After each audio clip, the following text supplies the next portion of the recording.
உங்களை பகைக்கிறதுக்கு முன்பதாக ஆண்டவராகிய இயேசு கிறிஸ்துவை பகைத்து விட்டதாமே.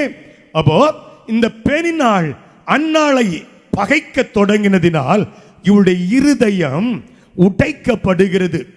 நிறைய நாள் இவ அழக்கூடாது, யாருக்கு முன்னாலையும் என்னுடைய சோகத்தை காட்டக்கூடாது, என்னுடைய நிலைமையை யாரும் அறிந்து விடக்கூடாது என்பதற்காக கொஞ்ச நாள் தன்னுடைய மாமிச பலத்தில் இவள் ஓடி இருப்பாள்.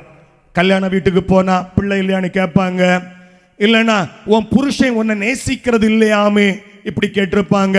இதனால் ஃபங்க்ஷன் வீடெல்லாம் அவாய்ட் பண்ணிடுவோம் நம்முடைய வாழ்க்கை. அந்நாளையும் பெண்ணினாலையும் விட்டுருங்க, உங்களோடு கூட இதை சேர்த்து கொள்ள வேண்டும். பகை நல்லது. ஹல்லேலூயா.